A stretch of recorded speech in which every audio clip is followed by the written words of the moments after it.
सुरेश एक सुतार था जो जंगलों से लकड़ियां लाकर उनसे खूबसूरत फर्नीचर बनाया करता था।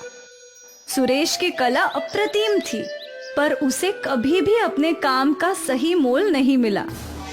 सुरेश भाई, मैं इस टेबल के बस 1,000 रुपए ही दे पाऊंगा। ठीक है भैया, चलेगा। सुरेश महीने भर में बस 2 या 3 हजार रुपए ही कमा पाता था और वो सारे पैसे अपनी पत्नी शोभा के हाथ में रख दिया करता था। ये ले, इससे घर का राशन ले आ। ठीक है, पर अब आपको थोड़ा ज्यादा काम करना होगा। क्यों? क्योंकि हमारे घर में जल्द ही एक नया मेहमान आने वाला है। सच्ची? हाँ। शोभा, मैं तुम्हें क्या बताऊं कि मैं कितना खुश हूँ। धन्यवाद शोभा। अब ज्यादा क्या, मैं दिन रात काम करूंगा, अपने बच्चे को सारी सुख सुविधाएं दूंगा। तू चिंता मत कर शोभा, और आज से घर के भी सारे काम मैं ही करूंगा। अरे नहीं नहीं, घर के काम मैं ही कर लूंगी। वैसे भी काम करना बच्चे के लिए अच्छा है। तुम तो बस खाना बनाना, बाकी तो मैं ही करूंगा, और मैं तुम्हारी एक नहीं सुनूंगा। सुरेश की खुशियों का ठिकाना नहीं था। उसी दिन से उसने घर के सारे काम करना शुरू कर दिया। अगर शोभा किसी काम को हाथ लगाती तो सुरेश उसे डांटा करता था। शोभा, तुम्हें मना किया है ना ये सब करने से। मैंने कहा ना मैं कर लूंगा। पर आप काम करें और मैं बैठी रहूं, ये बात मुझे अच्छी नहीं लग रही।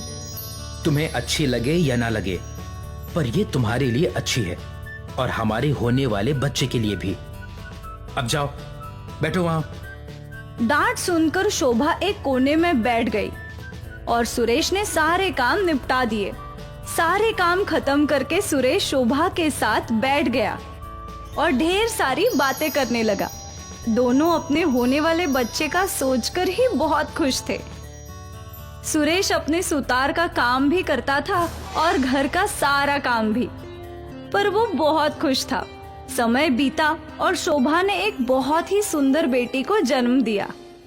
सुरेश ने अपनी बच्ची को गोद में लिया और उसके आंसू बहने लगे। अरे आप रो क्यों रहे हैं? रो नहीं रहा, ये तो खुशी के आंसू हैं। सुरेश ने अपनी बच्ची का माथा चूमा। ये सुरेश की जिंदगी का सबसे खूबसूरत लम्हा था। कुछ दिनों बाद सुरेश और शोभा अपनी बेटी को घर ले आए। अब सुरेश सारा समय बच्ची के आसपास ही रहता था। ये गर्मियों का मौसम था और सुरेश की नन्ही परी गर्मी से परेशान थी।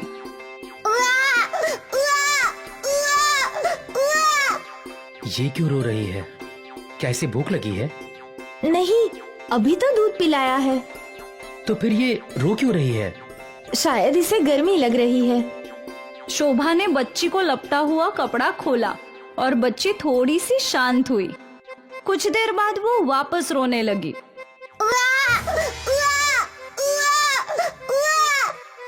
अस्पताल में पंखा था, वहाँ ये चुपचाप सोया करती थी। यहाँ हमारे घर में फैन क्या, बिजली का भी अता पता नहीं है। मैं भी आता हूँ। सुरेश अपनी पड़ोसी के घर गया और उसने बिजली की बात की।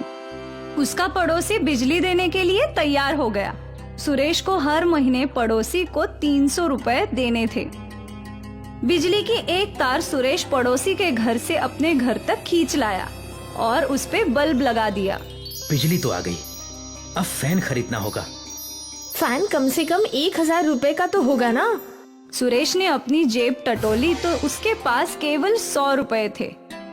कोई बात नहीं, अब जब कोई पैसे आएंगे तो आप फैन खरीद लेना। सुरेश ने बच्ची की ओर देखा। बच्ची गर्मी से परेशान थी। मैं देखता हूँ कहीं पुराना फैन मिलता है क्या। ठीक है। सुरेश कबाड़ी की दुकान में पहुंचा। अरे भैया, आपके पास कोई पुराना पंखा है क्या? हाँ, एक, लेकिन उसकी बॉडी खराब है, पर मोटर चल रहा है। तुम्हें चाहिए तो ले लो, बॉडी बदल लेना। कबाड़ी ने सुरेश को एक पुराना सीलिंग फैन दिखाया जिसकी बॉडी टूटी हुई थी। क्या दाम है इसका? वैसे तो 100 रुपए है, पर इसकी बॉडी इतनी टूटी हुई है इसलिए तुम 50 रुपए दे दो। ठीक है। सुरेश ने उस आदमी को 50 रुपए दे दिए और वो फैन खरीद लिया।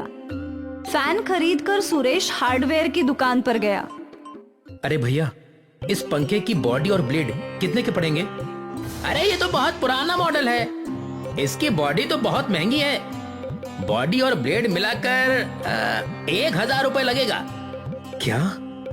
1,000 रुपए सुनकर सुरेश चौंक गया। इतने सारे पैसे वो कहाँ से लाता? इसलिए वो चुपचाप अपने घर की ओर चल पड़ा। आप पंखा ले आए? ले तो आया, पर इस पंखे की बॉडी टूटी हुई है और इसमें नए ब्लेड लगेंगे और उसका दाम 1,000 रुपए है। बाप रे, इतने सारे पैसे कहाँ से आएंगे? कुछ ना कुछ तो करना ही पड़ेगा।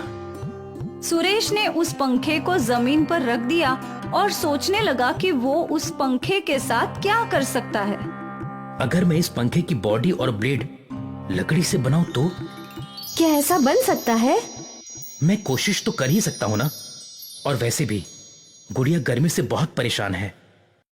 सुरेश पंखा लेकर बाहर आया और अपने सामने पड़े लकड़े के तने से पंखे की बॉडी बनाने लगा। वो बहुत बारीकी से काम करता रहा और कई घंटों बाद आखिर उसने लकड़ी से बॉडी और ब्लेड बना दिए। उसने पंखे को जॉइन किया। ये हुई ना बात। सुरेश अपने लकड़ी के पंखे को घर के भीतर ले गया और उसे छत से टांग दिया और बिजली का कनेक्शन कर दिया और फिर बटन दबाते ही पंखा घूमने लगा। अरे वाह! और रोती हुई बच्ची तुरंत शांत हो गई। मेरी मेहनत रंग लाई। हाँ देखिए, ये चुप बैठ गई। भगवान करे मैं इसकी सारी जरूरतें पूरी कर सकूं और एक अच्छा बाप बन सकूं। आप अच्छे पिता हैं। बच्ची खुश थी और इसलिए शोभा और सुरेश भी खुश थे। अगले दिन उनके घर पे ग्राम पंचायत के ऑफिसर आए। क्या आपके घर में किसी बच्चे का जन्म हुआ है? हाँ हाँ, अंदर आइए ना।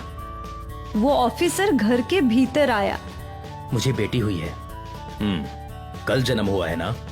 हाँ। तभी ऑफिसर का ध्यान ऊपर घूम रहे लकड़ी के पंखे पर गया। ये कैसे हो सकता है? क्या ये सच में लकड़ी का है? हाँ, मैंने खुद बनाया है। अद्भुत, बहुत खूब। मैंने पहले ऐसी लकड़ी की कला नहीं देखी। ये कला नहीं, मजबूरी है साहब। सुरेश ने ऑफिसर को बताया कि क्यों उसने लकड़ी का पंखा बनाया। उस ऑफिसर ने लकड़ी के पंखे की और सुरेश के परिवार की एक तस्वीर ले ली और उसी वक्त उनकी पूरी कहानी सोशल मीडिया पर पोस्ट कर दी। इससे क्या होगा साहब? क्या होगा तुम्हें जल्द ही पता चल जाएगा। अब मैं चलता हूँ, वापस जरूर आऊंगा। लकड़ी के पंखे का फोटो और सुरेश की कहानी वायरल हो गई।